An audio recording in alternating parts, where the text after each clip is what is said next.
Most people think if they have a decent job, a house, and a 401k, they're on track for a comfortable retirement. They believe middle class means they'll be fine. I used to think the same thing. My name is David. I work hard, love the Lord, and I've spent years looking at the real numbers so my family doesn't wake up one day shocked and unprepared. Today I'm going to share the sad truth about middle class retirement, the reality almost no one talks about, and what the Bible says we should do instead. The sad truth. Here's what the data actually shows. The typical middle-class American reaching retirement age has far less saved than they expect. Many have $100,000 to $300,000 in retirement accounts at best. Some have much less. When you combine that with Social Security, which often replaces only 30 to 40% of pre-retirement income, the result is tight budgets, constant worry about healthcare costs, and many people forced to keep working well into their 70s just to make ends meet. They own a home, drove decent cars, took some vacations, and felt middle class for decades. Yet they arrive at retirement financially fragile. That's the sad truth. The middle-class lifestyle many of us live often leaves very little margin for the long retirement season ahead. Why this keeps happening?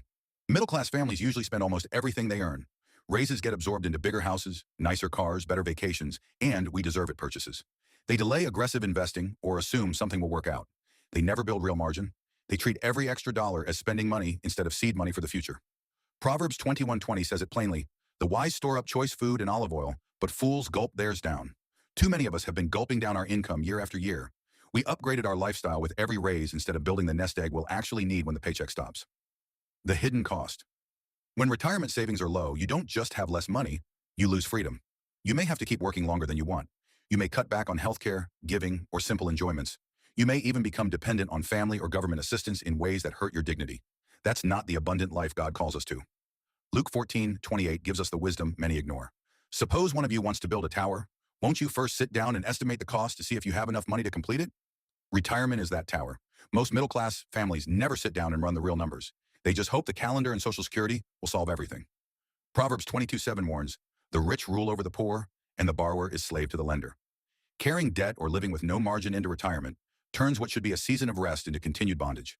1 Timothy 6:6 reminds us, "But godliness with contentment is great gain."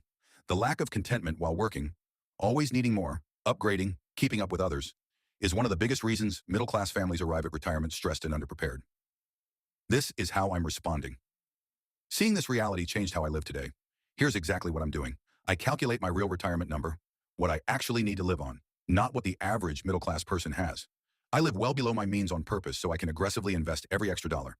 I max out tax-advantaged accounts and let compounding work for decades.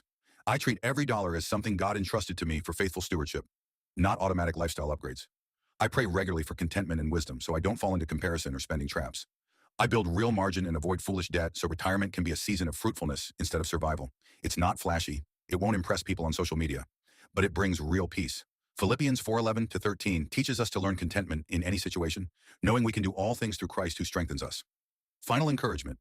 Middle-class retirement doesn't have to be sad or stressful. You don't have to follow the crowd that ends up underprepared. Start building your real number today.